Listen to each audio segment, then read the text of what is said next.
prosecution outlined how accounting practices fuck? of common questions did not. What kind of likeness is that? If they were great artists, they'll be in a museum. Evidence today may signal at least one. I'm fucking fodder for cartoonists now.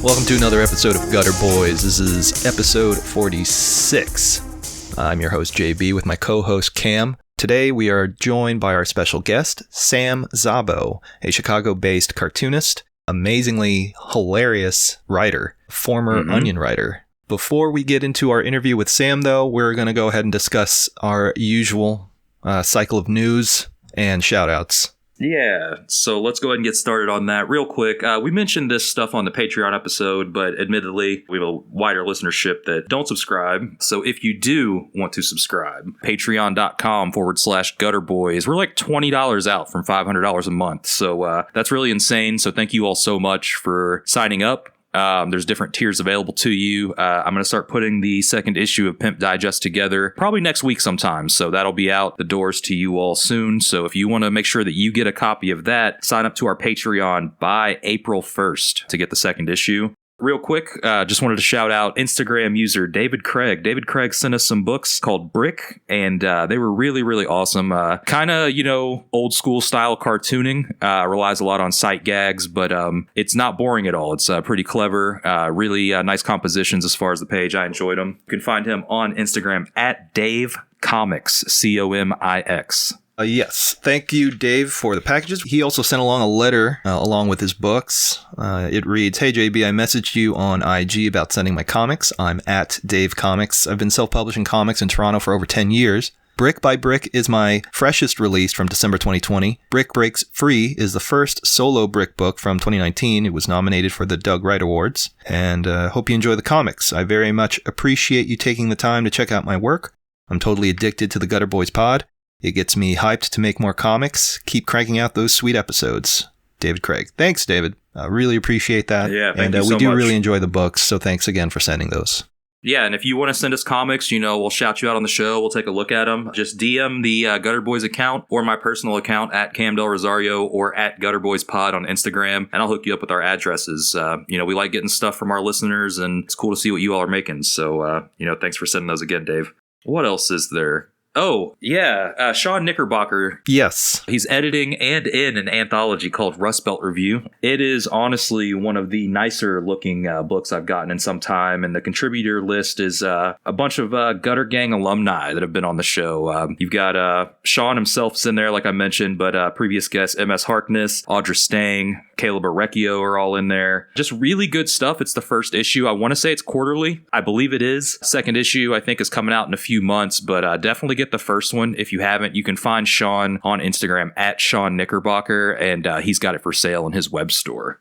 Speaking of MS, shout out to MS Harkness for their recent award nomination. Right? They had something posted. Something happened. I saw something on an Instagram story. We should probably look that up instead of just... No, it's okay. Congratulations, MS. We're gonna... No, I'm just kidding. Yeah. Congrats to whatever happened, I guess. Yeah. Whatever I'm happy definitely for deserve you. It. Whatever happened. Yep. Whatever happened, I'm very happy for you. It's the first of many, and Oh, and also congrats on the announcement with Fana, because that's something we've been holding back for the last couple of months. And for teaching, you're teaching comics in Columbus, just, amazing stuff all around. You really love to see your friends eating. So, get that bag. Very proud of you. Very proud of you. The award is no longer on their story. So congratulations to your award nomination, MS. Real quick before we get into news, I do want to thank anybody that bought my comic from Strangers Staycation. It sold out ridiculously fast. I'm not going to front like I made a fuck ton of copies. You know, we made like 70, but it would have taken me like a month or two to move that many copies before. So the fact that we sold that many in less than 20 minutes is crazy. I think Strangers is just doing cool stuff. They're doing that like, cool, hip, like timed capsule drop things. So if you didn't get a book and you wanted one, I'm very sorry. I didn't anticipate that. Eddie, who runs Strangers, sent me a message saying, I think we'll sell out in a few hours. And I said, I think we'll sell out in like 3 to 4 weeks if we're lucky. So I didn't anticipate that reaction to it. And I want to thank Eddie for doing the book and any of you all listeners that bought the book. There are 10 copies that are going to be going to the Wig Shop web shop in Colorado. You can follow them at Wig Shop web shop on Instagram. I don't know when they're going to be up in their store, but we're not reprinting this one just because it's older stuff. And I'm really sorry. But if you do want a PDF of the book, well, not the book, but just all my comics, including ones that have been in there, just DM me and I'll hook you up. So I guess we should start talking about some news. A lot of stuff has been happening since we last talked about what's been going on in the comic art world. One of the biggest things that has been repeatedly been discussed over the last 2 weeks is NFTs, or non-fungible tokens. Cam, what do you know about those? Blake told me that NFT stood for nice fucking tallywhackers. So, yeah, that's true too. Yeah, that's what I know about them. No, I know that they are very polarizing and they've got the art world up in a frenzy. Essentially, I know that they're bad for the environment. I know that I am against them because of their environmental impact based off of what I've heard. I'll be completely honest. I'm too dumb to like when I'm reading the articles, I'm like, yeah, okay, I get this. But like, as far as like repeating everything, I can't. So I really just listen to the group chat, which is I don't even know if I should be like, oh, I don't really know. But no, I mean, from everything I've seen, like I don't actively seek out news on it. But from everything I've seen, like I'll read articles that are shared by a group chat that we're in that is anti-NFT. So all the information I've been consuming is just about how dog shit they are. Yeah, one of the biggest issues has been the environmental impact of NFTs. We're not going to go really too in-depth about NFTs in terms of like how they function, just because there's like 200 or 300 articles out there already discussing the same subject matter. If you deal in cryptocurrency, it's pretty much similar in terms of how they function, using blockchains and these massive servers that consume large amounts of energy. And we're not talking about 1 or 2 households. I mean, we're talking about like enough to run an entire country for years. Right. So right. It's a large amount of energy that's being burned through just to create these tokens. It's very, very bizarre.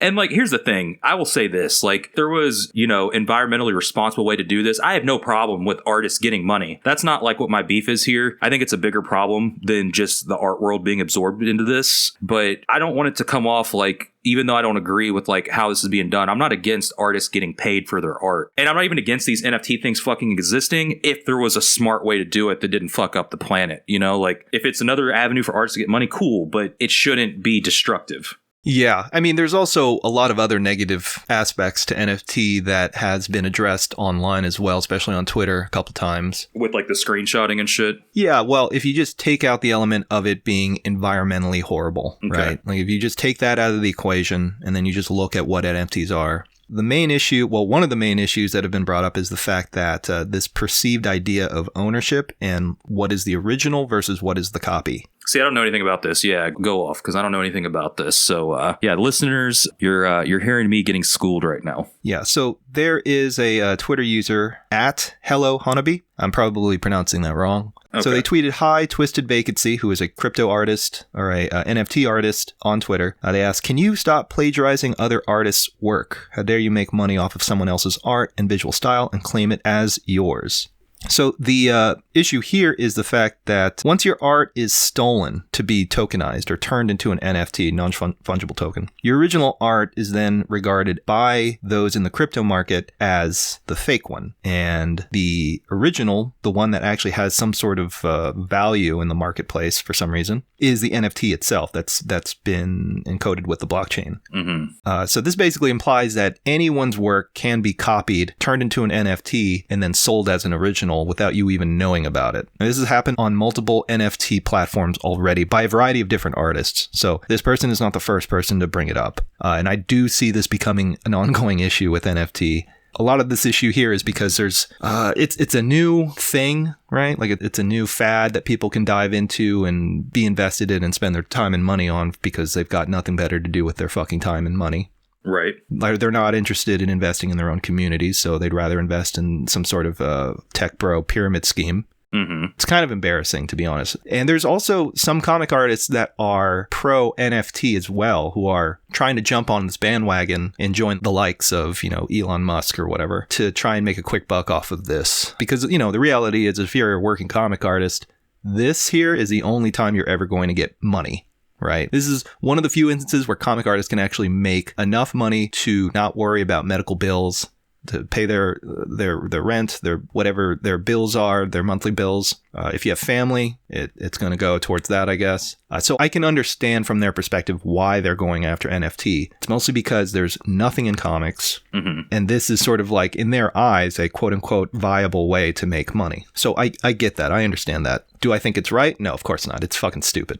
Right. I think there's a lot of artists, too, who are spearheading this movement or this new cryptocurrency by people like James Jean, basically artists who are already very, very well known, who are already making quite a bit of money off of their work, and they just see this as another way to diversify their income streams. Right. So, but the problem is a lot of people are presenting this as, oh, look, now you can also make a lot of money like James Jean. Obviously, that's not the case, right? Yeah, it's just the rich getting richer. They already have the exposure in the audience. Like, you've got a lot of these like low-level artists being like, oh, here's my NFT, just because like it's something to get into, Yeah, and it's something that they see as a viable way to actually be noticed and get money off of. Right. But they're not realizing that it is, very, very clearly just a scam. Mm-hmm. In no other ways to put it, it is absolutely just a scam. It's going to benefit a very small percentage of artists, and then everyone else is going to have to eat the costs. And then on top of that, everyone else is going to have to eat the ramifications of the environmental impacts that this is going to have.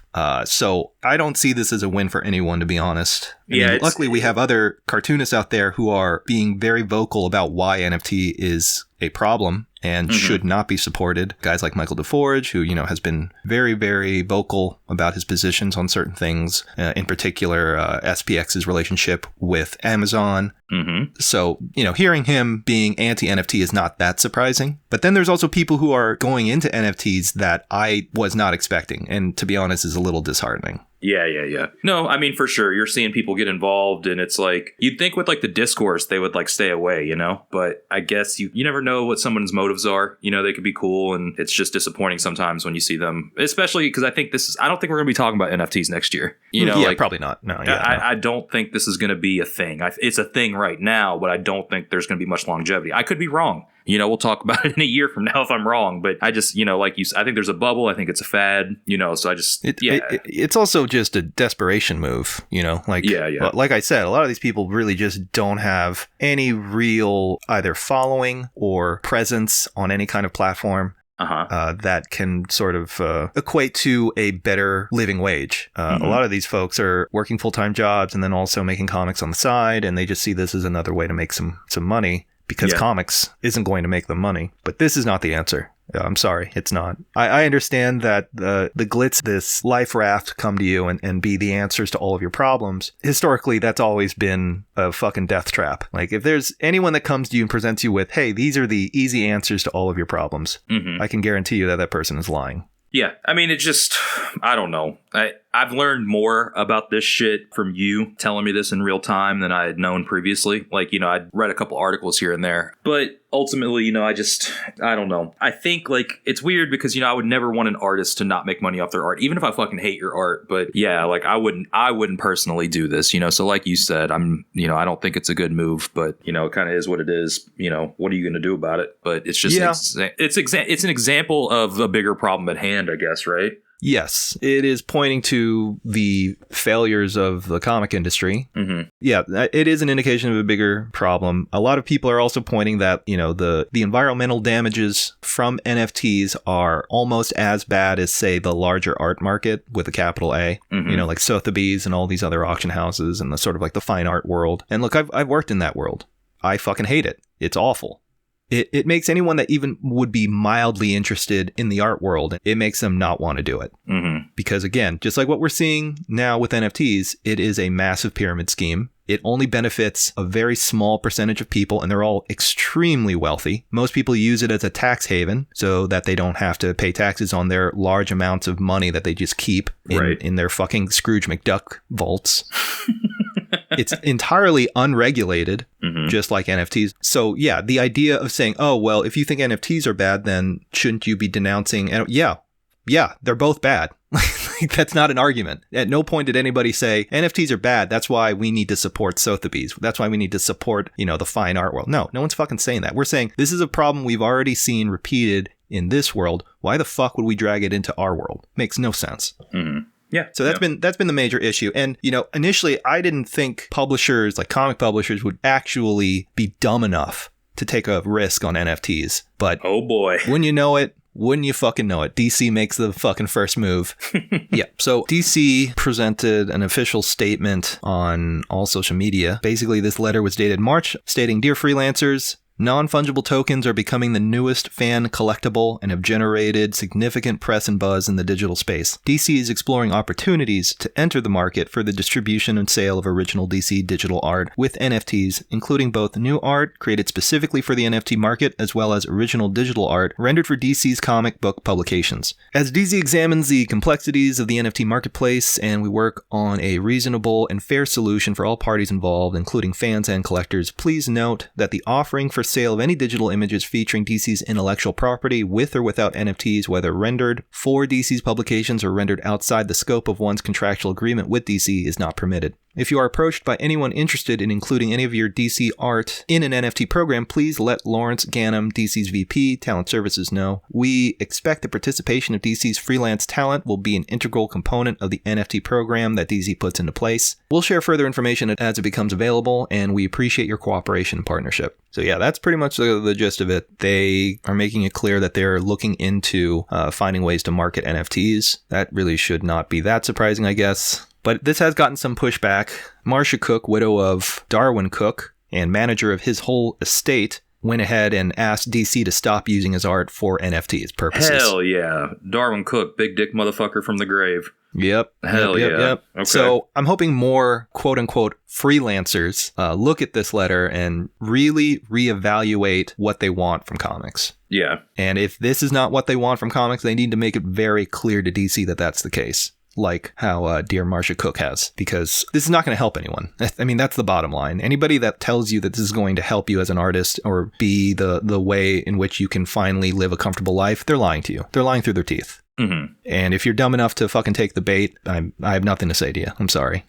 Yeah. I mean, I think this was just decent. I mean, here's the thing. I get what they're saying. Like, I get that, they technically own the properties, but it's just kind of a shitty, threat, the wording. I don't know. It just seems like they should have went about it in a better way. But it also just sucks that they're also just getting involved as well. But who knows? I mean, kind of going back to what I was saying, I don't think this shit's going to last that long. I think, with anything nowadays, it gets so overhyped and sensationalized online because it's the topic of the week. Granted, it has been longer than a week, but I just don't think that this is going to be a topic of discussion in a year. I just think it probably phase out a lot quicker. So I don't know. It's all just fucking bullshit. I have nothing constructive to add to it. Yeah. Yeah. And I mean, I think people really need to take into account of how predatory this is. Yeah. It does hammer this idea that you are a freelancer. You are an expendable hired hand. Yeah. And you should be thankful for any crumbs that we throw to you. Yeah. So if you've been eating plates and plates of that shit for years as a professional working artist, something comes across your table that says, hey, here's a way to make some quick money and a lot of it in a digital space. I have a hard time seeing why anyone who maybe doesn't understand NFTs to be like, oh yeah, this is a great idea. Where do I sign up? Yeah. It's just one of those things, like any pyramid scheme. The more you learn about it, the more you realize that it is absolutely bullshit.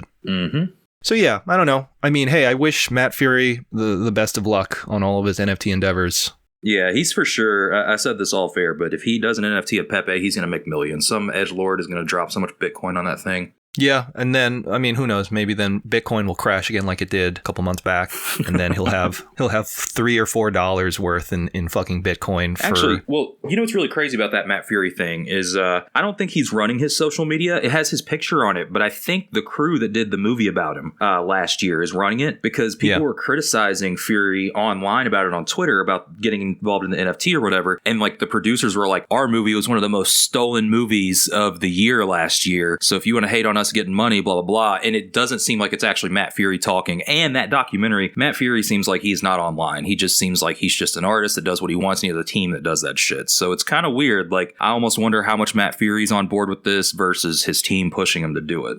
It could be a combination of both, but also, like, if you're stupid enough to hire a team to make all of your decisions for you, then I would imagine that this shouldn't surprise anybody. Yeah, that a bunch of fucking dumbass, talentless middle managers literally have to have you. Yeah. Yeah. I mean, we'll see. But yeah, Pepe's so it's not, it's when you put that into account, it's really not that shocking to think that Matt Fury would get into NFTs. And also, I mean, like, he could say no. Ultimately, his team doesn't have anything without his approval, so... Right. I mean, they're being paid by him. So, it doesn't make any sense. I don't know. I mean, maybe it's because he's really, really hard for cash, although it's weird that you have an entire team working for you, if that's the case, but, whatever. Well, that documentary, it was actually really sad because, like, he had made all this Pepe merch, and, like, it was really nice, like button-up t-shirts all over print, and he was talking about how much money he lost, like tens of thousands of dollars, just because, like, the movie, did you hear about it, that Feels Good Man movie? Yeah, I didn't care to watch it, but I'd watch it while it was free on PBS, but he was talking about how much money he lost because, like, he didn't want to sell official Pepe merchandise with, like, Pepe, symbolizing the alt-right. So, I mean, I feel for him there. Do I think he should, try to make millions off an NFT to make things right? No. But, like, he did get dealt a really bad hand, all in hindsight. It's really kind of ironic because, the whole, like, ownership thing of NFT, like, Pepe got stolen from him. So, like, literally stolen and co-opted. Yeah, and it'll happen again now. And, now he's just guaranteeing that it's going to happen. Yeah, he's really, really shooting himself in the foot there a couple times. Yeah, he'll cry about it on the way to the bank, I guess. It's also funny, too, because Pepe was a unofficial mascot for, like, the alt-right. And as you probably know, cryptocurrency and things like cryptocurrency, like NFTs, are pretty much overwhelmingly tied in with the alt-right. Bunch of white bros with money. Shady libertarians. Yeah. It's literally money laundering. So you have to think about the types of people that are being involved in this stuff. And these are not the type of people that you want to be involved with, especially if your main concern was, my cartoon character, my original character got turned into an alt-right mascot. Mm-hmm. So now I'm going to sell it to alt-right Bitcoin miners. Right. It just, I wish there was another alternative, but, another comic artist that's been sort of on the forefront of actively discussing NFTs and why it's a bad idea is a friend of the show, Artem. How do we pronounce that? I always say Artyom, but it's probably wrong. That's just me sounding it out phonetically and being from Kentucky. So Artem Trakhanov, is that right? Yeah, our boy Artem. He's a comic artist based out of Russia. Mm-hmm. Really, really love his work. Also, really solid guy. Yeah. But he's been making it a point to just bully as many NFT losers as possible on Twitter. Mm-hmm. And it is a beautiful thing to watch. Mm-hmm. Like it's really been like one of my favorite things on Twitter right now. He's literally bullied himself into being able to write a Comics Journal article about NFTs. Yeah, no, legit, yeah, and he's forced a lot of these people to like turn a lot of their accounts into private. And man, because he's got clout. He's really upset a lot of these losers. Well, he's got like a lot of Twitter followers, because he's like a pretty. I mean, he was doing those books at Image First Knife, and he just does like a lot of cool looking art. So he's got a lot of followers. So he's like scaring these people into going private because he's got so much engagement online. It really rocks to see. Yeah, and I mean, Michael DeForge has a huge following, so I think he's been able to reach a lot more people as a result. Yeah. So I just hope that more cartoonists and just people in the scene who maybe have a larger audience will be, more vocal about this stuff, which, it's not to say that it hasn't happened. Clearly that's been the case. You have a lot of people sort of going up to bat to discuss why this shit is bad for everyone. Mm-hmm. But then also on the other side of that coin, you have a bunch of fucking cowards just simping nonstop for NFTs. Yeah. And trying to like work themselves into a shoot. It's very funny. It's very, very funny. Mm-hmm. Yeah. But yeah, And, that's pretty much our overall Analysis. summary of NFTs. Yeah. Yeah. Basically, it sucks. Marcia Cook rocks and Artem rocks. Yeah. And if you fucking invest or make any NFTs, you're a fucking loser and nobody's going to remember you. So Yeah. there you go. Damn, get their asses. So yeah, that about does it for this first segment. As always, you can find us online at Gutter Boys Pod on Instagram and Twitter, patreon.com/Gutter Boys for, exclusive content, bonus episodes, commissions, a monthly magazine, and, so forth. I'm at Cam Del Rosario on there, and JB is at Mort Crimp Jr. Anything else you want to say before we get into the break? Yeah, actually, real quick, I sorry. wanted to shout out a friend of the show, Yewan. They're raising money right now. Yeah. So they are doing a custom rug raffle. They've been making these really beautiful rugs. I don't know how else to describe them. They're about 10 by 10, roughly. I mean, I think that's the largest they get. And they're all handmade. If you're interested in seeing what they look like, you can go check out their work on Twitter at YayStation4. Uh-huh. You can also go on Instagram and check out their work that way, too. In depth, real quick, the raffle benefits Red Canary Songs Mutual Aid Fund. Yes, there you go. Oh, dude, they changed their Instagram name to YayStation4. Oh, so it's also YayStation4. Yeah, then. it used to be the Lit Liz Laywan. Yaywan. Yeah, but I remember that. Yeah. Yeah, sorry about that. Yeah, so they're on Instagram at YayStation4. Yeah, so they're on Instagram and Twitter as at YayStation4, and so you'll find their information about their raffle. Yeah, so essentially you make a $10 donation to the Red Canary Song Mutual Aid Fund, and you DM Yaywan a receipt showing your donation. You're entered into this raffle to get a custom rug. Yes, they also point out that Elcias Hernandez Ortiz, the survivor from that recent shooting in Atlanta, will require a lot of assistance for completing the recovery from that incident. So his wife has set up a GoFundMe to go towards his medical bills. So right now, Yewan is accepting $10 donations to that person's GoFundMe as a raffle entry alone. Nice. So you can donate to both, and you'll have 2 raffles. So yeah, I mean, win-win, I guess. So yeah, go check out the custom rugs and get yourself a raffle ticket and get an opportunity to get one of these really wonderful pieces that Yewan's been making. Hell yeah. All right. Well, yeah, that'll do it. When we come back from our break, we'll be joined by Sam. So stick around. We'll be right back. This program is brought to you in part by a generous donation of $12 by the Michael Sweater Foundation for the Arts. At Michael Sweater Foundation for the Arts, we are committed to supporting stuff that rocks. Michael Sweater encourages you to also sign up for the Gutter Boys Patreon and to buy the latest issue of Strangers, Bubbles, and other zines about comics. Also, please make more zines about comics and comics history. It doesn't even have to be good. Also, Silver Sprocket rules.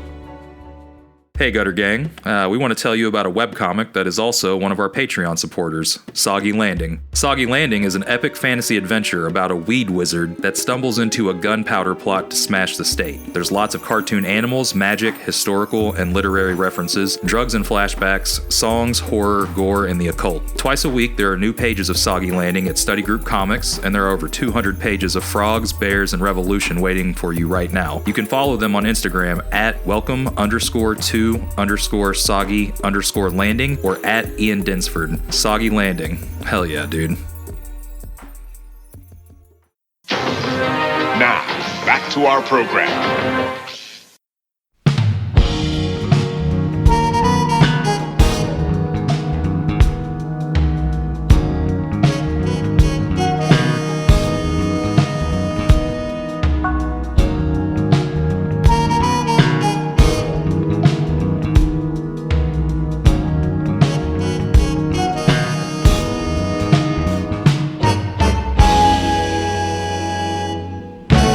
Welcome back from the break. We are just chilling. Let me try that again. All right, we're back from the break, and we are joined by our guest for today, Sam Szabo. Hi, Gutter Boys. What's going on? What's up? Oh, I'm vibing. Just been, Hell yeah. having a pretty chill day, reading and drawing. Very good. Nice. Very good. Yeah, it's like every day for me right now. It rocks. Yeah, it does fucking rock. Has everybody here seen any of the American Pie movies? Like 10, 15 years ago. Okay, well, in American Pie 2, I was telling somebody this is how I feel today because they extended unemployment and everything. So, like, I feel like they're not going to extend it again, though. Like, this is like, we've already gotten too much. This is probably This is it. Yeah. This is like the last of it. Yeah. So I was telling somebody today that this is like American Pie 2 when they like know that their life is all going to be drastically different after the summer. So I feel like I'm in that cabin on the beach in American Pie 2 just trying to do it big real quick, getting all the reading and drawing I can done. That's such a Sorry. specific reference. No, I've never seen that movie, and I don't watch intend to. It's, yeah, it's horrible. but I relate to the sentiment. Yeah, it was a horrible, horrible film. Horrible. Yeah. Blink-182 was in it, though, if you're into 90s, 2000 pop culture. Oh, yeah, I am. I've been really into it lately because I'm trying to escape the present. So, like, I that's thought fair. that. Yeah, Hell yeah. That's very real. All right, Yeah. derailed already. Sorry, y'all. No, that is very real. Yeah. Speaking of the present, what have you been up to, comics-wise? I've been up to a lot. I've been really feeling that exact American Pie 2 sentiment that Cam laid out. I mean, for me, it's like I'm technically just like furloughed from my job right now, or like I'm just on leave or whatever. So like they can call me back at any moment. So like I'm not even like looking at the unemployment clock. I'm like, shit, like these vaccines are out. Like I have zero idea of how much time I have left. So I'm just like frantically trying to make as many comics as I can while I still have this disposable time. Yeah, sorry, what? No, I was gonna say, yeah, it's like you're kind of racing against the clock for sure. Because, like, you know, I feel like it's like a recurring thing with the show guests and everything. Like, in the part of the dialogue, it's like, as much as everything sucks, it's like been a really good time for like cartoonists right now to get work done. So, but yeah, inevitably that clock's expiring and it really sucks. Absolutely. I mean, it really took me the whole year to like kind of get my marbles back together though, and like get back into like a routine as an artist. And now that I've finally done that, I feel like it's all about to end. And so I've just like had this sort of like manic productivity state now where I'm really on the verge of burning myself out because I'm just like, I gotta like really like draw some shit every day. And I don't know how sustainable it is, but it feels good though. It feels good. Here's a little thing that I have not really told anybody yet, but my partner Aileen and I bought a risograph. Oh, hell yeah. About a month ago. Well, congrats. So I have been unable to print for like the last 2 years, and now I am in the process of like excavating like legit like 2 years worth of abandoned projects and kind of trying to finish them one by one. But yeah, I mean, thank you. It feels really good. But yeah, I mean, I'm like printing a lot of old shit. That's like mostly where my head's been at creatively for the last month. Have you used Rizzo printers before? Yeah, absolutely. I mean, this has been my dream for about 10 years now. That's awesome. Hell yeah. Nice. Yeah. I started a risograph distro in college, actually. I figured out how to scam the school into buying a risograph. What was the awesome. distro called? It was called the Oberlin Comics Collective. And I started it with Matt Davis of Perfectly Acceptable and some other really amazing cartoonists. There was like a really incredible crop of cartoonists I was coming up with. So that was here in Chicago then? No, Oberlin is in rural Ohio. This was in Ohio. This was in the middle of Ohio. Okay. Yeah. No, I didn't know Matt was from Ohio. He's not. He is. We're both New England kids, but we met there. We were just in the liberal arts school milieu. Where are you from in New England? Me, I am from like the North Shore of Boston. I'm in like a little delightful coastal city called Newburyport.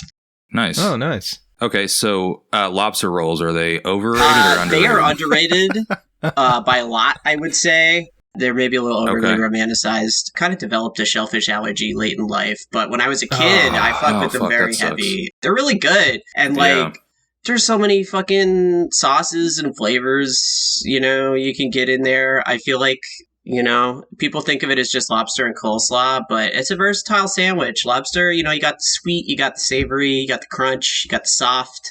Yeah, and it's got that snap to it too, you know, kind of like a grape. Well, I don't know if that's... No, it is kind of like a grape. Yeah, it's like shellfish, but less... Yeah. I mean, it is shellfish, but it's like less gross than clams, consistency-wise, but it's still kind of nasty feeling. I haven't had one like fresh from that area, and it's like on my bucket list. Oh, yeah. So. I mean, you got to. I don't fuck with Midwest seafood, really. Is that, Not is, that it, I it's- mean, Yeah, is there it even has to such be a like- thing? I mean, Well, I don't here's know. my thing, and it could be like getting like, scammed, but the only way I'm ordering seafood is if it says market price. I know that sounds bougie, but at least I know it's like flown in and like fresh within the day or two. So like if you look at the menu and it doesn't have like a price and it just says market price, that means that it's, whatever they paid for it Right. for them to make a profit. So I don't really fuck with seafood unless it's like that. That's a pretty good rule of thumb, but I've also like never been in a position where I am not terrified to order something without knowing the price You ahead can of time. ask. You can know just ask the what I'm server. Oh, yeah, no. yeah. They'll tell you, like, it's you're like, what is the swordfish steak? And they're like $48. You're like, popcorn shrimp. Let's go. Cool, I'll have 12. yeah, it's sick. Yeah, it's pretty cheap though if you just get them in like the fishing towns, which is like kind of where I grew up. Very Yeah, it's cool. sick. And I'm guessing the well-known Boston accent is something that you don't really have. I don't. I mean, I didn't grow up in the city proper. I definitely grew up around like some accents. I feel like I had maybe like a little bit more of one when I was younger. And at this point, I've kind of moved around a decent amount. So I feel like I've kind Right. of absorbed like a lot of regional dialects at this point. Mm-hmm. I don't know. You guys don't hear Boston in my voice? No. No. I feel like no. people always no. think I'm from California, but it's just because I smoke a lot of weed. So I have like the stoner affect. Hell yeah. You know what I mean? Yeah, Huh. same. People are always surprised that I'm not from California. Florida has like a weird non-accent because of the same reasons you brought up, is just like people from all over the country, but mostly from the East Coast, that all just slowly trickle down into Florida, and then you have like all these mergings of different East Coast accents, plus Yeah. all like the Southern elements, and then it just becomes this like non-accent thing. It's just I can't. It's like non-regional. It's completely bizarre. Yeah, no, I know exactly what you're talking about. Most of my family has ended up in Florida at this point, but they've all moved around a lot, so they all kind of have like weird hodgepodge accents. Like a lot of them just kind of sound Southern to me, but I don't know. Yeah, everybody in my family is a pretty distinctive cadence at this point, but I've totally experienced this sort of like kind of generic Florida accent. I think it's really cool. I just rewatched that have you ever seen Verdun, Florida, that Errol Morris documentary? No, I haven't. I haven't, no. Oh, it's so fucking good. I mean, I'm a huge fan of the early Errol Morris documentaries, but it's just kind of like a short, maybe like 40-minute documentary shot in this small town in Florida. And he's pretty much just like filming people talking and just kind of like letting the camera run for really long takes. Right. So it's like this naturalistic shit that's like kind of like pretty commonplace today, but this is like, we're talking about like the 70s or whatever. So Yeah. it's like 70s Florida dialects, and it's just people talking about nothing. And it's like one of the most soothing documentaries I've ever seen. I just love hearing their voices and all. It's like, that's the thing I'll put on as I'm going to sleep a lot. Hell yeah. It's some Florida ASMR. Yeah. Yeah. Oh, that is exactly what it is. Does the Florida accent, is there like a swamp accent in parts of Florida? Yeah, Like in the movie The Waterboy? yeah. So like Sure. the more north you go of Florida, the more you get of that. And then Okay. there's some elements of that in South and Central Florida. Not so much in South Mhm. Florida, but yeah, some in Central for sure. Like in and around Alachua County, which is where Gainesville is. You get a lot of that. Okay. Yeah. I forgot you were from Florida. That's wild. Yeah. Born and raised. Damn, wait, where again? Originally, I'm from Central Florida, like Polk County, right in between Tampa and Orlando. Okay, nice. Yeah. I think we've had this conversation before. That's sick. Yeah, a lot of my family lives in and around Venice now at this point. Oh, okay. Yeah. Yeah. Nice. Now, you had mentioned before we started recording that you were in the process of printing some new books. Y'all. So let's talk a little bit about that. What have you let's do it. been printing up? What with this new Rhizo printer that you have access to now? Yeah. Well, I'll tell you, I guess I'll start with the thing that I'm actually working on right now, which is a collection of strips called Comics Will Break Your Balls. Hell yeah. And that's actually probably chronologically the most recent thing I've drawn, but it's also like the simplest, lowest effort book in my queue right now. So I'm kind of like making this book to psych myself up to do some kind of more ambitious production shit on all these books that I wrote last year. Yeah. Very cool. Yeah. So this new stuff is just all like gag strips, basically 3-panel gag strips. I got asked to submit a strip for Clay Hickson's periodical The Smudge a couple months ago, and I was like really freaking out because I had never drawn a 3-panel strip before, and I thought it'd be really easy, but I was like really having trouble with it and kind of banging my head against the wall. So I just decided to like set a timer and just like draw as many 3-panel strips as I could as fast as I can. And that's essentially what this book is. I wrote it in like I had kind of a couple panicked weeks just trying to come up with like one good joke, and I ended up with like 46 okay jokes. So, Nice. Yeah, that's the book. It's a good batting And, average, honestly. Yeah. yeah. I mean, some of them did not make the cut, but oh yeah, I felt like my batting average was higher than it had been in a while, so I figured I'd just make a zine of it. Very nice. Very nice. Yeah, I was reading your stuff. Is it available in print? Yeah. Oh, all the shit I just sent. Yeah. You know what? I'll send you boys some copies because I think there were. Yeah, but I can send you some money. Or I mean, if you got some new stuff, I'm happy to support. I could easily probably go to your Instagram and find your store, but I don't do stuff like that on my own. Just ask.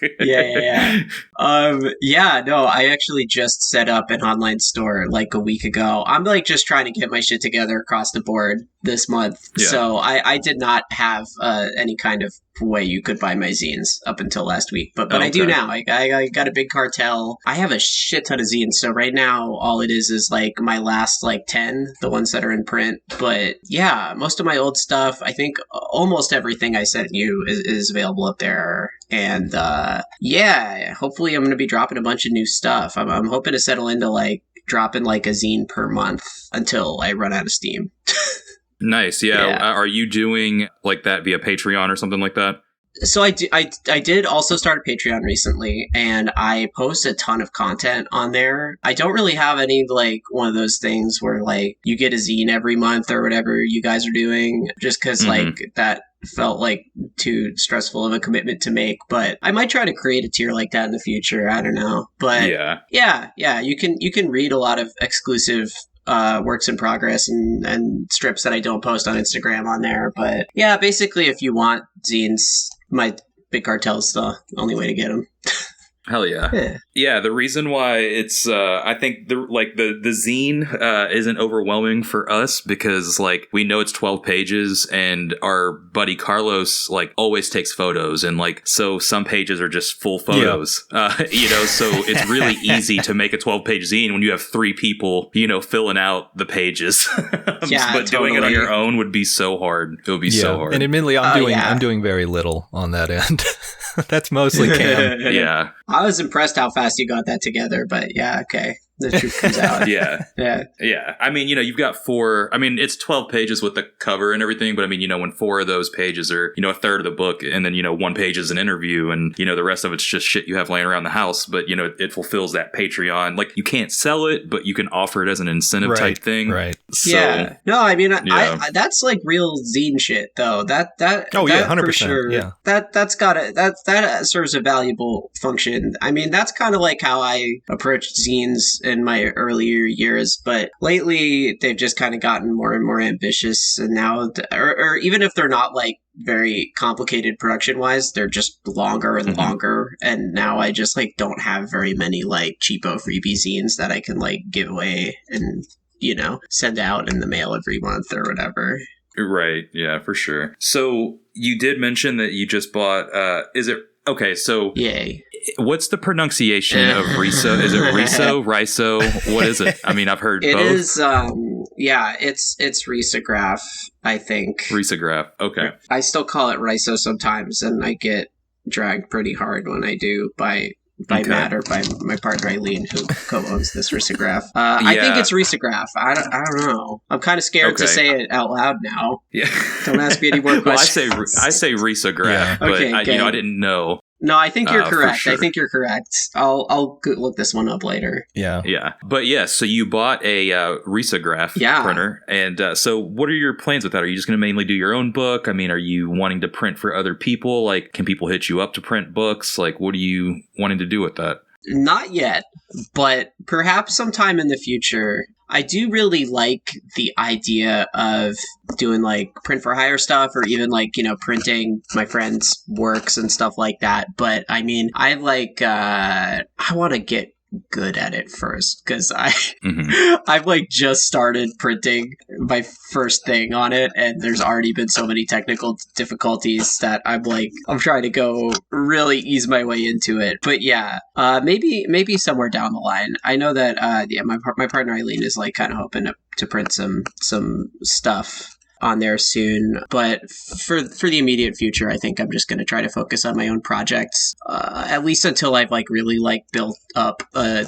skill set, because there's just like a lot of shit with risographs to get good at, like they're pretty straightforward to understand and like learn kind of a rudimentary skill set, but then like, I don't know. I want to be good at it. You know what I mean? Yeah. Yeah. Right. Yeah. You don't want to start taking people's money until. Yeah, that's a huge part of it. Yeah, I don't even want to do people favors until I know I can do it without just like completely fucking it up. Yeah.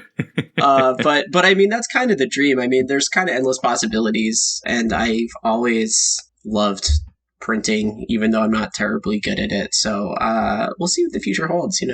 Yeah, for sure. Oh yeah. Cool. Yeah. I mean, in college, that's kind of like mostly what I did instead of going to class is like print anthologies of student work and like help other people make zines. And it was very fun. I've always wanted to get back to that. And so I'm hoping that might be in my future now. Very cool. And yeah. were you making your own work too around this time as well when you were printing at school? Yeah, absolutely. I mean, all this stuff kind of happened in tandem with me getting into comics. Me and Matt and a few other friends who I started this collective with, we were all in the same kind of like generic creative writing graphic novel class. Okay. And so we all kind of got into drawing comics together then. And then, I mean, just because we showed like a lot of enthusiasm, we kind of got our professor to like help us like establish a student club. And then once we did that, we realized we could just really like milk it for all the credits and money we wanted. So like senior year, I was just printing tons of shit and like just not going to class. It was really awesome. But to answer your question, I got into printing at the same time that I got into drawing comics. And, I started making zines pretty soon after that. And I mean, after I graduated, Matt kind of went more into printing and he got his own reso. And I just kind of reverted back to like, making zines on a Xerox machine. And I've kind of just been doing that for the last 10 years. So, in the last like 2 years or so, I was actually able to print a couple books on the risograph at Sputnik. Oh, yeah, cool. But the machine is kind of limited and it's also like expensive to use and it's on the other side of the city and I don't have a car. So there were like a lot of material limitations on like how much I could actually print. And as a result, my zine drops were like pretty rare and there were usually like a lot of production errors that I just had to kind of give up on, This is like the first time I've had since being a student that like I've had consistent access to a risograph and like I don't know, I feel like the secret to getting good is really all about trial and error. So like I'm excited to have the space to make errors again. Yeah. Instead of just like giving up and being like fuck it, the zine is done now, Right. Yeah. Yeah. So, I mean, what was it, the class that got you interested in doing comics, or was it just kind of coincidental? Yeah, I mean, I have a whole origin story. Yeah, go off. Yeah. Should I? Yeah, all right. I mean, it was that class is the short version of the story. Yeah, first appearance. I basically had a kind of pseudo spiritual run-in with Linda Berry while I was at school because she was friends with the professor who was teaching that comics class. And I was just in a particularly directionless moment in my life and kind of thinking about dropping out. And I just got like one good pep talk from Linda Berry. And then I was basically just like swore in that moment that I was going to devote my life to comics. And I had never drawn a comic before, like, a few months before that, but I just never looked back. And I've been drawing comics ever since. Like, I don't know. I was at school, like, studying creative writing, and I was writing some really shitty literary short fiction and really kind of hating it and starting to, like, kind of doubt myself as a writer. And yeah, I don't know. I was sort of in, like, kind of an existential void. And so I was doing a lot of psychedelics, and I hell yeah. Yeah, you can leave this in. I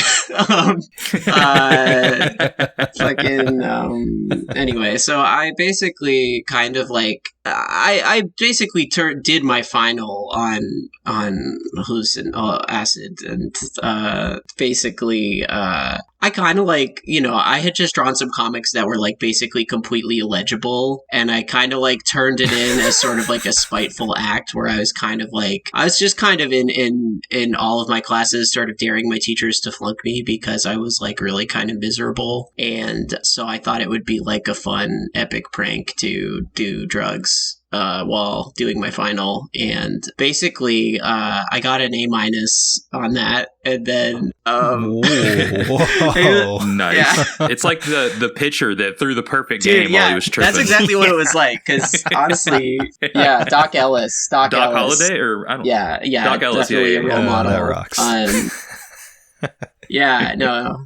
rocks. No, the comics were pretty good, I think, given the circumstances, but they were bad. And basically I came back at the end of summer to pick it up from the professor, and Linda Berry was just like in his office, and he just sort of casually handed them to her. And I didn't recognize Linda Berry, even though at this point I was like a really big Linda Berry fan. And she just like disappeared with my shit. And then I, like, half an hour later, it kind of registered to me, oh, like, Linda Berry just, like, walked away with my comics, and I don't know if I'm ever going to see her again. And then, like, the next day, I was in a class, and, like, I kind of, like, ran into her, and she just gave me, like, a really sweet pep talk, and she gave me back my comics, and she was just like, yeah, your comics are really good, you should keep making them. And that's really all she said, but that was, like, the only positive reinforcement I'd gotten in a while. So I was really just like, okay, like, I'm going to be a cartoonist now. That's like my new identity, and I am going to devote my life to making comics. And I mean, I had never published a comic. I had just drawn these comics on acid once, basically. But I was like so confident, that was it. And I mean, this is kind of a stupid story now that I'm saying it out loud, but that's the answer. This is way more interesting. This is way more interesting as an origin story than most people. I went to 7-Eleven and I saw Deadpool on the racks, and I just knew that I had. That's just as legit, I think. Yeah. Well, like, I have those moments in my youth too. Like, I was a comic head since I was very young, but what were you reading? Like, what was the first comic you were reading? Were you doing the newspapers, or were you like a cape comic? Man. I mean, I started with the newspapers for sure. I would say my first love was like Calvin and Hobbes, and then I got very into Bloom County and the Boondocks as a kid. Bloom County, I was very into like dated pop culture references as a kid. I'd kind of grown up on The Simpsons. Right. Yeah, I was really into those newspaper comics. Then as I got older, I got really obsessed with The Tick. I still have like the whole run of The Tick and like all the spin-offs. They're awesome. They're in a box in my parents' house. But like, yeah, I was like an obsessive Tick fan when I was in middle school. Who was publishing that? Was it Dark Horse? No. No, it's New England Comics, baby. Yep. Yeah, it was a local. It was a local small press, and the Tick was their mascot. And the comic kind of originated as a spin-off, but he was never meant to be the enduring franchise that he is today. He was just like a dumb mascot for a local comic shop. There's a card shop owner here, and I was talking to him, and he was telling me, he's like a huge Tick fan, and he was telling me that the Tick's first appearance was in like some kind of local newsletter. Yep, that's right. Okay. Yeah, and he paid like thousands of dollars for a CGC slabbed copy of that newsletter. Are you kidding, dude? I think I don't know if I have copies of that newsletter for sure. Because it was. You might want to, start flipping them. You might be able to buy another printer. Get that shit graded. Yeah. Oh no, I really, dude. Oh no. See, I collected the most whack comics of all time, so it never once crossed my mind that any of them would become valuable. That's comics in general.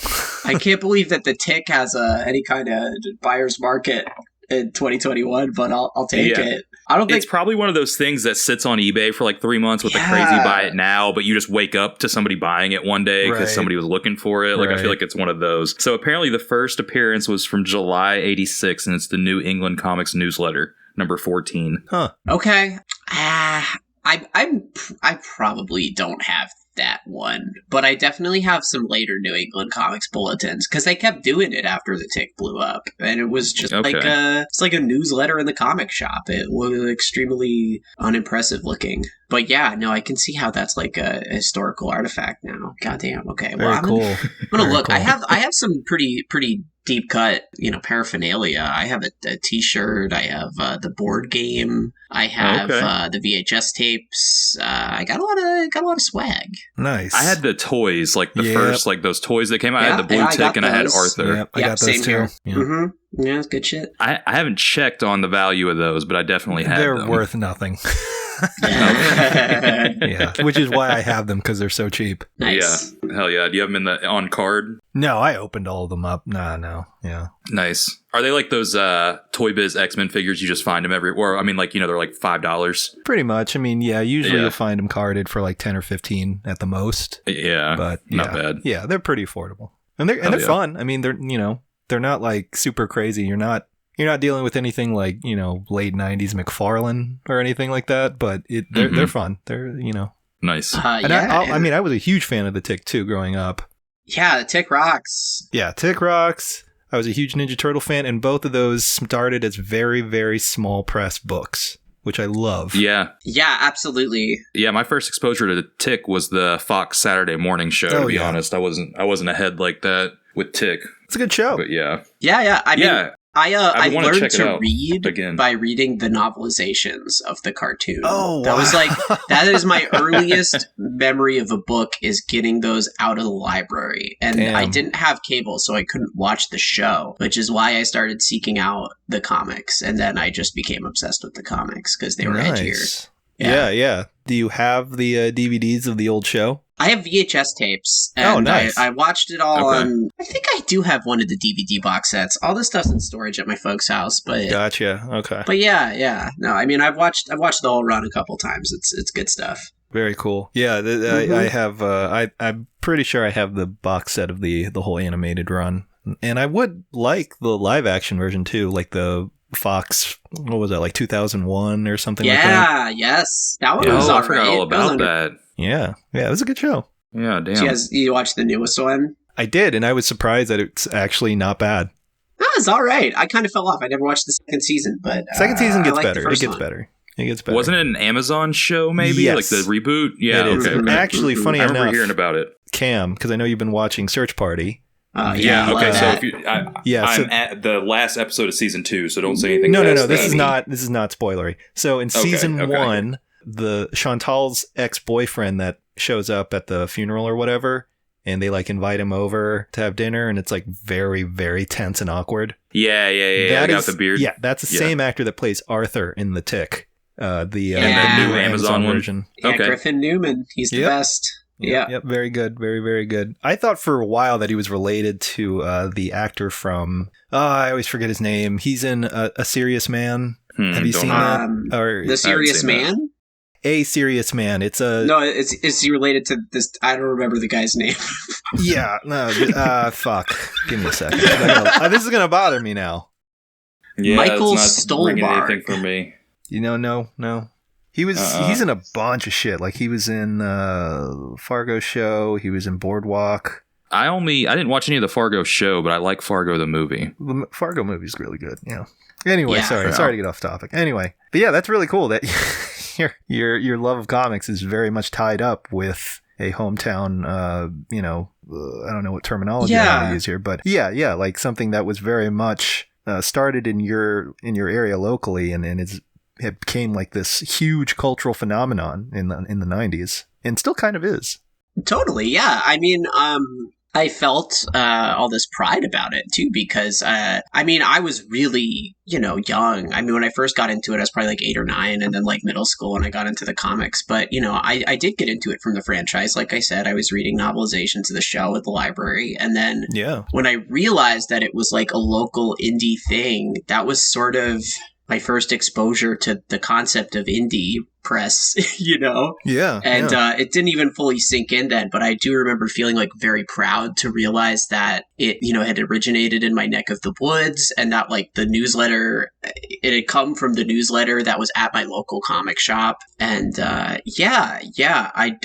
connected to it a lot more, like knowing that it had kind of humble New England beginnings. And I feel like that kind of the kind of zine underdog attitude kind of stuck with me over the years, and ultimately that's kind of what pushed me into making comics.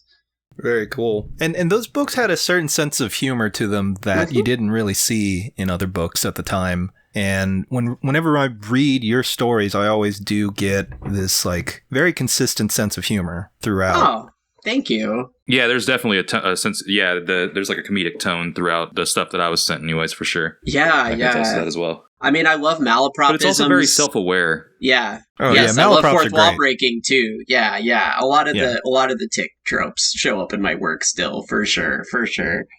So, I mean, with your comics, I know that you kind of bounce around. It's predominantly autobio, or at least from what I can tell, it's autobio. Now, I know that some of your more recent work has elements of autobio, but it's now going more towards fiction, right?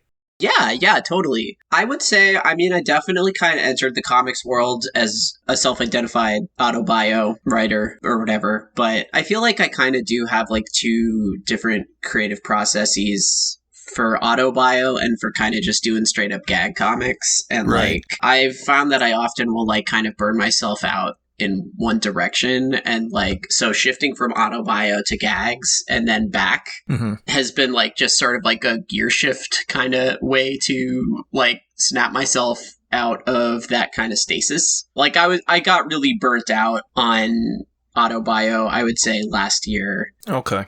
Which is why I've been sharing a lot more jokey stuff lately, but I'm planning on now doing a pivot back to autobio because I'm starting to like hit the wall with the jokes a little bit.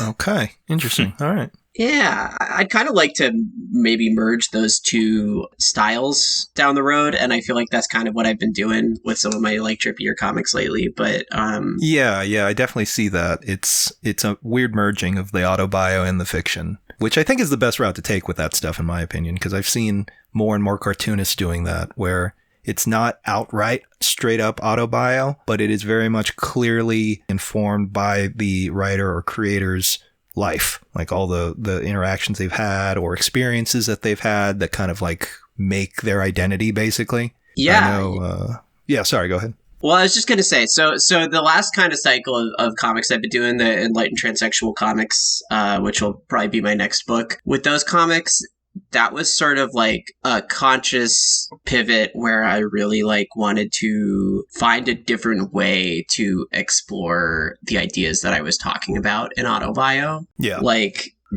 like my first couple comics about transitioning and stuff like that felt good, but like after writing them for a while, I kind of felt like I started to hit a wall where like everything I was writing was just sort of turning into like an illustrated essay where I just like have an idea and I'm trying to explain it as straightforwardly as possible. And I don't know. I mean, that's not a bad way to make a comic, but I was starting to feel a little bit limited, and I was starting to feel like a little bit bored by like the kind of tools that I had to explain these ideas. So I kind of like wanted to set out to make something that was like deliberately confusing So, like, a lot of the ideas that I'm exploring in these comics are, like, comics that started out as, like, more direct, like, kind of formal, like, essays of me talking about, like, I don't know, like, I don't know, like, different aspects of, like,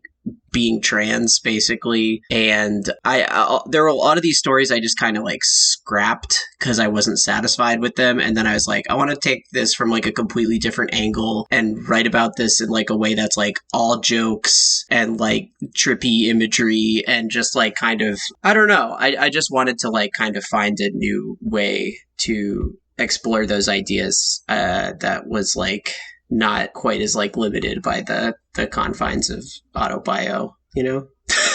Yeah. Well, and you have a lot more artistic freedom that way as well, assuming you're staying true to the source material in your autobio, you know, and not doing that like, you know, whole bending the lines thing. Yes, totally. So in a way, I feel like, you know, I think the best material is when there's realism in it. You know, like the best stories are partially autobio, in my opinion. Like we might not ever know, but like to me, the stories that resonate with me, they feel like they come from a very real place. Yeah, I agree 100%. Yeah. Oh, cool. Well, thank you. But yeah, that's what I was hoping for. I mean, I what I wanted to too is to not just like change the way I'm writing it, but also like, I mean, to have a character who just like looks and sounds like me so that I don't have to kind of walk this tightrope line of representing my experiences accurately, of making sure that like I stand by every sentiment that is expressed by the character, right? Because like in autobio, you're the character, but there's just sort of like different levels of accountability and responsibility that you have when you are telling your own story, especially when that story involves other people. Right. And Right. so I've always kind of had a love-hate relationship with autobio. I mean, I think it's a cool genre, but there are certain things that are very difficult about it, and there are challenges with autobio that don't exist with other stuff. So I just kind of wanted to have the freedom to like kind of like start with the emotional truth of like whatever angsty autobio comic I was planning on making, and then just like just sort of like jettison all the really personal stuff and just try to keep the kind of kernel of thought. I don't know. Do you know? Yeah, no, that makes sense. Like, that makes sense. Yeah, no, totally. I'm following. Yeah. I'm picking up what you're putting down. Yeah. Like this last thing was like, I mean, this last comic I just did I have a comic up that went up on Arai Comics like a week ago. And it's like, this character is like, basically like, there's like a guy from the census coming and he's like asking this character like all these questions about like how they identify and like labels, and I was just kind of thinking about like, you know, like the way that kind of like labels work on the internet and in the queer world, and like how confining it can kind of be to like kind of condense your identities into these words that we construct to understand these ideas. And like I don't know, I mean, the original comic was just sort of like a very slow and hand-wringy, you know, it was like one of those comics where I'm just like kind of walking around with a big thought bubble with like a paragraph of text in it, you know? And then I was like, well, this is boring. I'm just going to like try to like come up with like the zaniest take I can think of on this idea without like totally losing sight of it. But yeah, that's how like a lot of these jokey stories originate. They're just like, I couldn't find a way to express this an autobio in a way that felt interesting. Right. Yeah, I mean, you know, it's embellishing on what needs to be built upon, you know, so it's, in a way, at the end of the day, we're storytellers, right? As cartoonists, we're storytellers, whether it's nonfiction or fiction or autobio. To make a good comic is to essentially tell a good story. So, yeah. And there's definitely different ways to get there. I totally agree. And like, I don't want to be shitting on autobio too hard because, I mean, that's really like the bulk of what I've done in my life. And I am planning to make some new autobio books this year for sure. So I am like dipping my toe back into the water. But I do think that if you've kind of spent your whole life just like kind of doing like one single approach to autobio, it can be really like liberating to try on some other styles. I just think that some ideas are not best expressed through autobio. And some are, yeah. But like, I mean, the things that I have that aren't autobio, almost always they started out as autobio, and I had to consciously reject the autobio because it was not working for the idea that I had. So let me ask you a question because, and I'm not just saying this because you're on the show here, but, you know, I was reading your stuff before we had you on, and I'm actually a fan of it. You do autobio, but to me, what sets autobio apart outside of, you know, just good cartooning, good pacing, good storytelling is actually having something to say. A lot of people make autobio comics and they're not interesting because that person's just not interesting or they don't have anything interesting to say. Maybe they are interesting and they're just not conveying it through their books. What do you think makes a good autobio comic? And I'm asking you as someone who I think executes that genre very well. Oh, well, thank you, Kim. That's very sweet, and that's a good question. I'm trying to think like how best to respond. Bury as many people as possible. Yeah, go off. yeah. No, I'm about to just crush everybody. No. Yeah. Everybody's great. Everybody. No, I didn't say that. No shots fired. I mean, I would say that, like, I've definitely, I don't want to write off autobio as boring, because I don't think that autobio is boring, but I have made some boring autobio comics for sure. I mean, transitioning was awesome because it gave me something to talk about.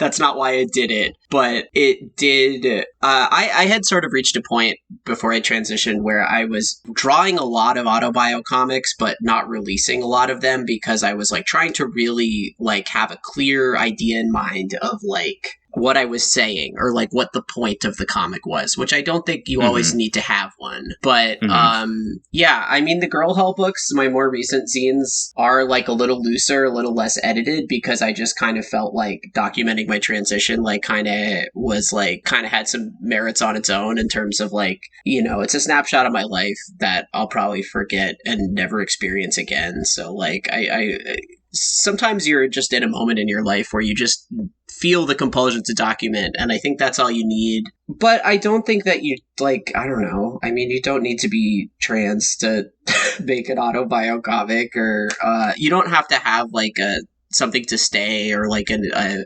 perspective that's totally informed by identity or trauma or whatever. But I think it's good to have, if not something to say, then like, I don't know, then it's good to like think about why you're doing it. Because I feel like when I do write autobio, it's like very like much like a psychological compulsion that I don't really understand, you know? Like sometimes I just like, I'll carry a memory or a thought around for a couple weeks and there'll just be like kind of a monologue congealing in my head. And then like eventually I just have to scribble it down, and often I'll just like stay up all night drawing a comic or something. And what I used to just publish everything that I wrote like almost immediately. And as I've gotten older, I have found that it is helpful to sit with memories and to like really think to yourself about like, what is it about this memory that made me want to write it down? You know what I mean? Because I feel like all your experiences are meaningful and every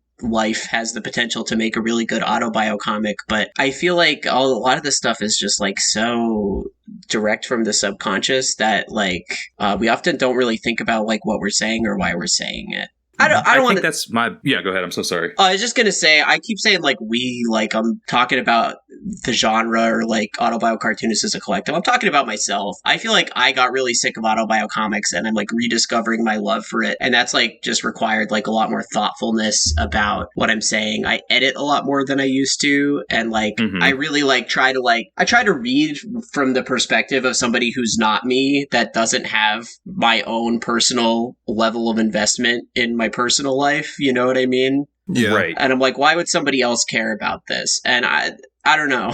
Like, it doesn't need to have like a message or like a clearly articulatable purpose. But like, I think if you really like sit with your work and like mull over like what makes this good, then you can like kind of refine it. And I don't know, man, it's so fucking ineffable. I don't have a good answer for this question, and I interrupt. No, you're fine. I think what it is I would like to clarify my stance. I don't think autobio is a bad genre. I feel like on this show especially, I don't want to say shit on autobio, but like I talk more about the bad stuff than the good stuff. And I think what it is a lot of autobio to me, it's not that it has to have a purpose or you have to say something, so I kind of want to backtrack on that statement, but I think there's a way to do it, and a lot of people do it in a way that comes off directionless. They're just like, oh, my, you know, they don't it's not necessarily have anything to say. It's just, like you said, what are you trying to convey here? Well, I mean, yeah.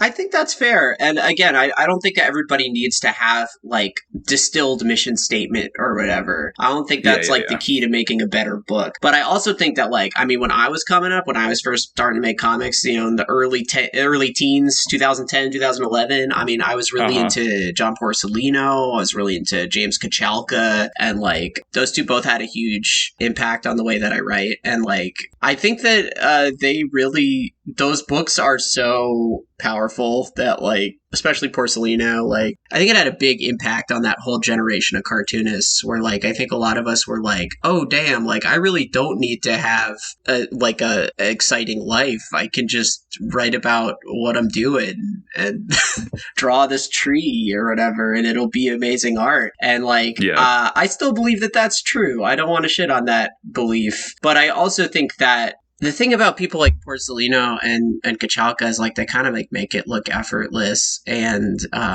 maybe it is to them. But I think that if you just like make autobio comics every month for years, which is what I did when I was younger, at a certain point I did sort of start to lose sight of why I was doing it. And yeah, I guess that's it. I mean, I was just like kind of compulsively documenting for the sake of documenting. And some of those comics were good, but some of them weren't. And I couldn't really read them with a critical eye. I was just like, you know, I was just like going and going and going. And eventually the joy kind of started to ebb away. So as I got older, I started to be like a little bit more thoughtful about what I wrote about and why I wanted to talk about it too.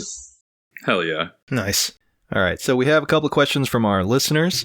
If you have any questions that you want to ask either us or our guests, you can send us an email at gutterboyspodcast@gmail.com, or you can send us a DM or answer one of our IG stories. We're on Instagram and Twitter at gutterboyspod. All right, so our first question comes from Instagram user Starless Gobo. They ask, who would win in a fight, Carmela Soprano or Skylar White?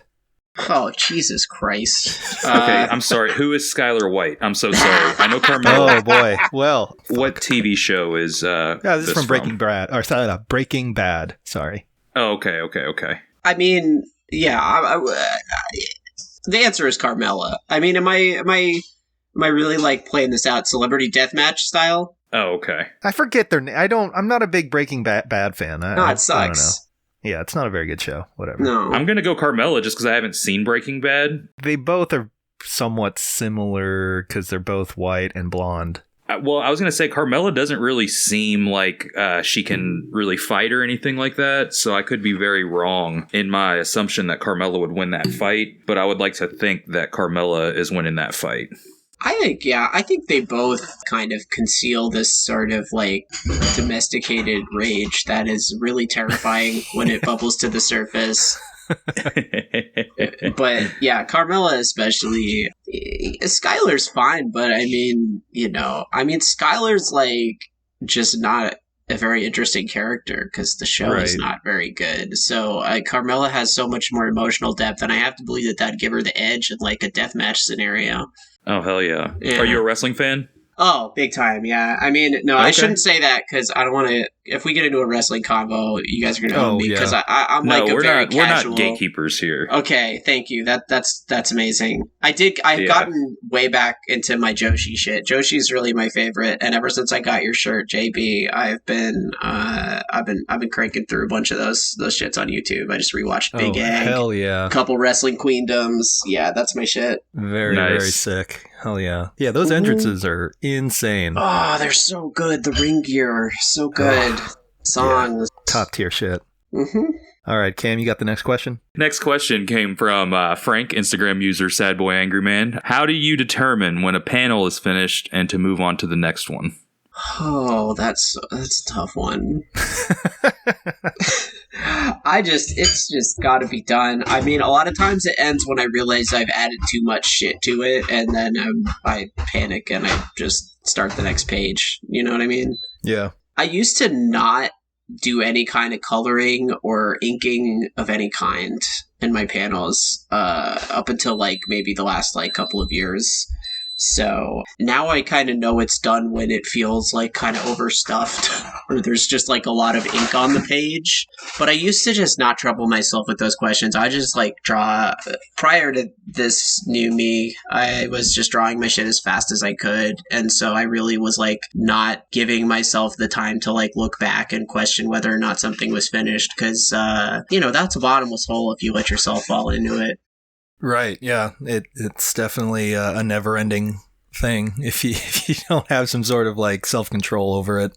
Yeah, I always psych myself out. I just feel like there's like, after a while, and you guys might feel different, but after a while, I feel like there's just this intuition that comes along where you're just like, it's done. Yeah. You just know it's done. Deadlines help too. Because at that point, you just kind of are forced to say, it is done, and then you move on. Yeah, for sure. Okay. All right. Next question comes from friend of the show, MS Harkness. She asks, I think at one point Sam said she worked for The Onion or some other parody news site. Please talk about it. Yeah, okay, sure. Yeah, I did. I wrote a couple of jokes for The Onion a couple years ago. Or it was like a year ago. It was in the pre-COVID times. And there have been like a couple of moments in my life. I've been pretty hardcore committed to the zine lifestyle since I was a youngin', but like every now and then I'm like, oh fuck, like I'm never gonna make any money. I should try to find out a different way to get paid to write. And I auditioned to be an Onion writer about a year ago. And to be clear, like writing for The Onion was like my dream job when I was younger. As I kind of stopped thinking about it as I got older, and it kind of like faded into the, internet humor culture. But like, yeah, The Onion like did like kind of a diversity seminar thing where like people of marginalized identities could like kind of like sit in on a weekend. This is gonna go south real fast. Yeah. I'm just I'm trying to be diplomatic here. Yeah. Yeah, I mean, they basically, they bring you in for a weekend and you get to workshop some jokes, and then they kind of give you their lessons about jokes and about like how the Onion writers room works and like the house style, and they kind of like give you the kind of basic spiel, and then they give you an opportunity to audition to write for them. So I attended the seminar, and the seminar was kind of whack, but it was fine. It was like extremely like what you imagine the Onion writers room to look like. That's what it looked like. And like they just geared things up with like just a PowerPoint presentation called "What is Satire?" and they like they spelled Jonathan Swift's name wrong or something like that. I can't remember. Anyway, there's just sort of like yeah, it was like hardcore college vibes, and I was kind of like, yeah, I shouldn't talk too much shit. They're very nice people. I appreciate them taking a chance on me. And after the seminar was over, I got to audition to be a writer, and it was like, it was a really grueling process. Basically, every day, like the American Voices bit where they have like some like talking heads, like doing a little quote on like the news of the day. So like basically I was writing them every day, and then they would decide if they wanted to run the joke or not. And if they liked the joke, they would pay me. Right. And I was also like submitting things for like the little like infographics thing, basically everything except the articles. And I was like basically had like a 10-hour turnaround where like every morning they would just tell me what they were gonna like what the subjects of the day were gonna be, and then I had like 10 hours to like write as many jokes as I could, and I'd be at work, and then I'd like get home and like scribble them all down. And I did that every day for like a couple months. I would say I wrote a few hundred jokes, and 2 of them made it to print. Oh, wow. Okay. They gave me like $20 each. No, wait. I think it was $40. But just real quick, I just want to say that those 2 jokes, in terms of pay, is more than what most letterers make per page. That does not surprise me at all. Just want to bring that up. Yeah, God bless our letterers. We're crusading, aren't we? Yeah, respect our troops. They do good work. Do they? No. Some of them, I don't know. Just trying to be diplomatic. Oh, this is not the show for that. All then. right. Yeah. I want to. So, well, if shit any in. Onion writers Yeah, are no, listening, you- I still want them to hire me. You take care of yourself. Okay. Yeah, look out for yourself. All right. Yeah. We don't care Oh, anymore. I Yeah. love it. I love it. That's Yeah. why this podcast is number one. Anyway, so yeah, basically, I failed the audition, and at the end of the month, they gave me an evaluation, and when the evaluation was, sorry, no, Yeah. that was kind of it. Honestly, I do think it made me a lot better at jokes because what with the old ADHD, I've always kind of struggled to finish projects or like establish any kind of consistency in my creative practice. And there was just straight up a couple months there where I was writing like 10 jokes every day. And like, I don't think I've ever been on top of my game in that way before in my life. And so I think it was a very valuable experience. But also, when I think about how much work I put in to make $40 Yeah. to sell like 2 jokes about Joe Biden, and it's just like, I mean, the job that I was auditioning for was basically just doing that forever. They weren't offering me a spot in the writer's room. Like, Onion totally gets by with these pretty exploitative freelance contracts. And that's like how they fill out their pages. And like, you know, media world's pretty mercenary out there. So, you know, God bless our boys at the Onion. I still think they're very funny. But a part of me is kind of relieved I didn't get that job because there's no way that would not have completely burnt me out and made me quit comics after a while. Right. Yeah, well, it sounds like you avoided a landmine there. Yeah, Yeah, I mean, for if sure. the Onion is listening to this, like, please hire me. That was They're all. not, That was trust all me. parody. Yeah, parody. Go ahead. Yeah, right. Yeah, you guys know that very well. Yeah. Instagram user. Well, it's Corey Roberts. It's all Corey. You know what I'm talking about. Your name's all. It's hard to read on Instagram. Yeah, we're not spelling that out. Yeah, but Corey asked, fellow homesick masshole, do you have any Moxie left you could send me? I don't even know what that is. Dude, no, and honestly, no, I can't even think about this. Moxie, dude, no, I just had the most depressing time with Moxie last month. Moxie is another highly specific regional reference. It is a disgusting soda from Maine. It's made with some kind of root. Is it Jensen root? It's really it has a horrible bitter aftertaste. It's kind of like Merlot almost. What? But it's like an really- energy An drink alcoholic almost. soda? No, it's not alcoholic. I'm just using that as a reference point. It's oh, just okay. kind of like an energy drink? it's just a cola. It's got caffeine. Just a cola, okay. It's a cola with an extremely bracing bitter aftertaste. Interesting. And it okay. tastes like shit, but like I've always been very attracted to bad flavors, and like I was really obsessed with it as a kid. And again, this is like a hyper regional thing. You know, it used to be more of a widespread phenomenon, but it now at this point there's only one factory left, and it's in Maine, near my hometown. And I was so homesick that I bought a big case of it on eBay.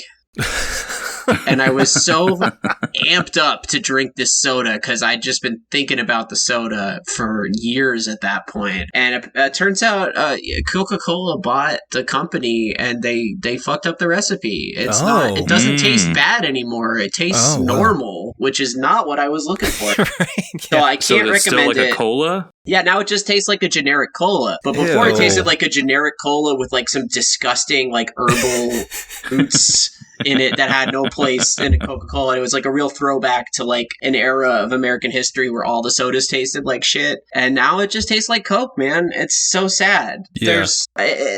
They've created some kind of facsimile of the gross tastes with chemicals, but whatever those nasty ingredients were that were in the soda, I'd have to believe they aren't there.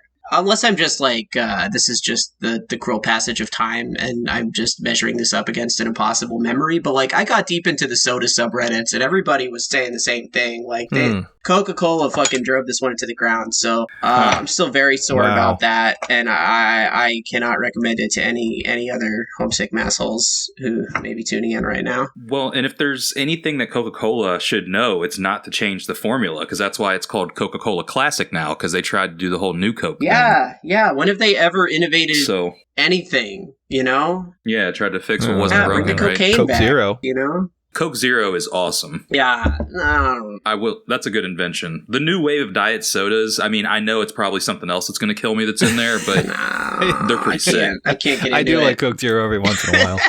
Yo, Coke Zero's good. Mountain Dew Zero is good. Diet 7-Up is amazing, actually. It tastes like a real Really? 7-Up. I mean, to be honest, though, all of those like Coca-Cola versions don't hold a candle to Mexican Coke. Oh, yeah, for sure. But if you're trying to substitute sugar for some chemical, you know. The reason why I thought it was like an energy drink is because I feel like at some point, like you said earlier, soda was almost marketed for like quote unquote medicinal qualities. Yes. Does anybody I don't remember that? Yeah, No. right. Well, yeah. No. Wait. Was Jones maybe was doing some of those? Well, no, I'm talking about like old-timey cola. I'm not talking about within the last 20 years. I'm talking about like way back, like 40s, 50s, even earlier than that. Sodas were predominantly marketed for some sort of like medicinal purpose. Yeah. So, like migraines or, shit like that. That's kind of why cocaine was in it in the first place when Coke was originally selling the original recipe. Yeah. I mean, that's totally like the kind of zeitgeist that Moxie comes from. It was full of these disgusting herbal extracts that just made it taste like medicine. I mean, that's really what it was. You think that you're drinking medicine, and the disgusting medicine taste is like an aftertaste, and it's so bad that it makes you want to take another sip so you can get back to the before taste. And so it's actually like deceptively the most addictive soda you've ever had, because it's like, you're drinking it to erase the memory of drinking it. Yeah. They're still pretty prominent in other countries. Like, I know Korea has a multitude of different drinks similar to that. Yeah. That are not like, that have some sort of like element to them that makes them not taste like the sodas that you and I drink or know about. Yeah, Filipino sodas are kind of the same too. There's a few. Yeah, I mean, I've just like consumed so much junk food, and now I am so jaded that I actually need like a disgusting flavor, like just to feel something, like pleasure spiked with pain, baby. All right. Next question we have from Instagram user _night_rhythms_ his friend of the show, Brendan. I should have just said that. Brendan asks, who's worse, Ed Piskor or Juice Robinson? Now, hold on. I just want to say this real quick. I used to not like Juice Robinson. And for anyone that's listening to this, Juice Robinson, he's a wrestler. He used to wrestle for NXT, and then he signed to New Japan in their dojo program, the Young Lions program, and kind of basically reworked his entire shtick. I don't remember Juice being in the black panties. Oh, he was. He was a Young Lion for about a year and a half, maybe 2 years. Oh, okay. All right. Yeah. All right, go off. Sorry. Oh, no. And so he's improved quite a bit over the last like 4 years from his time in New Japan. And he's still there. I think he's like tagging with, what's his name? The fucking Irish guy. I can't remember his name now. Fuck. Anyway, it doesn't matter. But Finley. David Finley. Yes. Yeah. Fit Finley's son. Oh, yes, yeah, David Finley. good. And I used to be one of those Juice Robinson haters. And I just thought he was weird and uninteresting. And he was weird in like the not cool way. Yeah, like a Post Malone. Kind of, yeah. Just very bizarre. Wasn't really feeling it. And now I'm way more into him now. I think he's a really good wrestler. So I guess, yeah. Well, also, fuck it. Any wrestler, fucking Cheeseburger would whoop Ed Piskor's ass. Any wrestler. It's not even a contest. Wait, is this a hypothetical fight, or am I just saying who's better? No, I'm just saying that. Yeah. Sorry. It's like, we get a lot of questions like this because we're considered like the anti-Pisker show. So Oh yeah, and I love that. Yeah. Yeah, but anyway, I would say Ed is worse because he can't wrestle and Juice can. So there you go. Yeah, I think that's a good answer for any kind of cartoonist versus wrestler matchup. Yeah, pretty much. Yeah. Daniel Klaus versus John Cena. I'm sorry, John Cena wins that. Yeah. Yeah, I mean, I've like kind of fallen off on New Japan the last couple years, but like I'll say that like Juice Robinson has like fitfully amused me a few times, and I can't say the same for Ed Piskor. Right. Yeah. Sorry. Yeah. You done. Yeah. You done. I'm not done, gonna. sis. I'm not gonna answer the question because you guys know. canceled. You guys know what's up. Actually, the only cartoonist that might fare well is a friend of the show, Carly Hack. Carly's going to wrestling school, so Yep. Carly is yoked Wait, out and ready to do damn. some body slams. I want to hear. Yeah, I want to hear about that. We're gonna have Carly on the show. Yeah, get 'cause Carly on the they're- show. they're yeah. wrapping The up. best part they're about wrapping up the new this book. show is like I start telling people about like a year in advance that they're gonna come on. That's great. Yeah, we're gonna have build- Charles Burns. That's like here real any day wrestling now. style. You got to build the heat first. Yeah, you yeah. know? So because like Carly Yeah, has gotta been have like a sick promo. a guest that's coming soon since like the show started. So yeah, no, I love that. Jim Woodring, you're a coward. You're a lily dog. I'm gonna whoop your ass all over this county fair. Hell yeah. All right, we got one last question. Yeah. Cam. Bad Hands Comics. That's I love them. yeah, that's Ness, right? I think? Yeah, Ness is some good ass autobio for Yeah, you. yeah. That Amazon shit was wild over. I think it felt like it was over the summer last year. It might have been later than that, but Yeah. Ness, you make good work. Gotta wait till I drop my Amazon memoirs. Yeah. Ness asked though, favorite Sex in the City moment. Oh, baby. All right. Well, me and Eileen are watching Sex and the City right now. I had never watched it before. And I'm now... Wait, did Eileen get you to do this? Or Yeah, was this Eileen is just- 100% Eileen. I mean, they'd never watched it either, but they're the one that dragged me into this. It's so funny. Yeah, it's we're too far in now. We got to finish it. Oh, we're man. we're like All 3 right. seasons deep. So Nice. I'm committed at this point. I'm like totally out of TV shows too, so I don't have any better ideas. Yeah, Sex and the City rocks. Best show ever. It has popped up in my comics a lot lately because I can't get these images out of my head. It's very bad. It's a very bad show. It's hard to pick a favorite moment because it's all bad. But obviously, I'm very very drawn to the sort of gender bendy elements that occasionally pop up. There's a really great episode where Charlotte is dating a photographer who is like always trying to get women into like drag, and that's like his thing. So Charlotte is just like wearing like a suit and a mustache, and she looks amazing. There's another one where Samantha gets addicted to Viagra, which is very funny. That's also very, very up my alley. Yeah, I don't know. I just like I like the really, really dumb ones. Also, like, there's just, like, a lot of art gallery scenes because, like, Charlotte, I don't really understand what any of these ladies do for a living on the show exactly, even though I've been watching, like, 50 episodes. One of them definitely is involved in the arts somehow because they're in art galleries a lot, and they're just, like, watching the gals, like, kind of milling about with the wine and cheese. Is just endlessly funny to me for reasons I don't know. I like the gender stuff. I like the art stuff.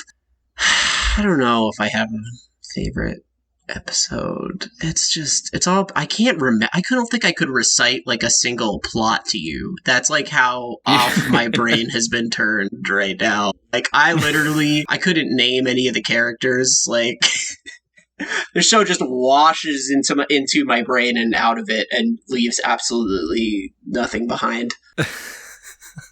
So I've never actually seen a full episode, but everything you just described makes it seem like it's just Entourage, but with women in New York. Dude, that is instead exactly of what it men is. in LA. That is exactly Okay. what That's it interesting. is. Okay. And I was so enraptured by it as a young trans child because it's just like, I think for like a lot of 90s kids, sort of like the sort of like pop cultural ideal of like sophisticated city girl femininity and just like Right. they always have their little drinks and they're going on dates and they have all their shoes and it's a very glamorous lifestyle, and like I feel like the kind of like glitzy idea of womanhood that show tries to sell you is like very evil, but it also has like informed a lot of my imagination, and so it comes out in my art a lot.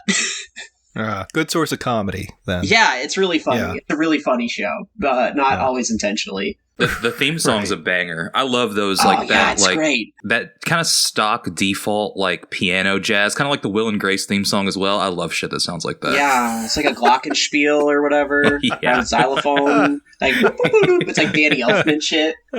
Yeah, love that shit. Yeah, good stuff.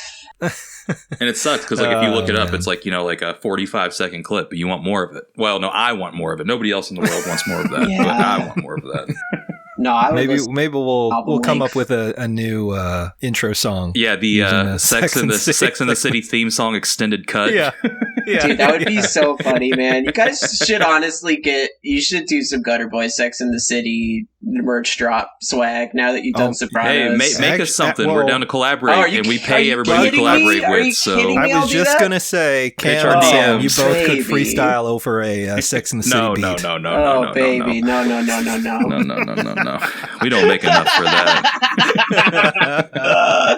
You guys would kill it. Yeah. You both would kill it. I'm just saying. Think about it. it. Hell yeah. I'm very good at rapping. Yeah, we'll press a 7-inch vinyl single. You know, Yes. Gutter Boy's first release. Blank white labels that are individually drawn on. Each Yeah. copy's different. Yeah.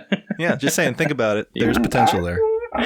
Hell yeah. Anyway, all right. So, Sam, where can people find you online? Oh, great. I'd say my main venue is Instagram these days, and you can find my shit at instagram.com/brainboogerindustries. Great name. Great Yeah. name. Thank you. I'm kind of ashamed of it. I've had it for, since I was a teenager. I registered the domain name in 2014, I think. Nice. Anyway. Yeah, that's yours. Lean in. Yeah, I'm leaning. Yeah. Yeah, so there's that. I have a Patreon, patreon.com/brainbooger, the Brainbooger Industries, Big Cartel. Yeah, I have a new comic up at araicomics.com, and I think that's about it. Hell yeah. Awesome. Well, Sam, thank you so much for coming on the Yeah, it show. was We really awesome. appreciate it. Oh, it's been an honor. I hope I didn't fucking ramble too much, but I'm a huge fan of the show, and We love the Oh, yeah. rambling. Yeah, that's That's- what we're here for. That's the meat of the show is Yeah. rambling. we had some good riffs. There you go. Glad you asked me about soda. Yeah. Yeah. And lobster rolls. Oh, Oh. baby. Yeah. And now I got to eat. Fuck. Oh, Yeah. baby. I'm hungry too. Yeah. Yeah, Yes. and I'm definitely not going to be able to eat a lobster roll. Yeah, So, same. fuck. Yeah, I would All right. recommend it. Damn. All right. Well, All right. thank you so much for listening. And again, we do appreciate our guest, Sam, for coming on to the show today. If you want, hit us up. You know the ats. We're not going to repeat them because I'm lazy. Yeah, stay gutter, y'all. Yeah, stay gutter. Hell yeah. I Alrighty. wanted to say it too.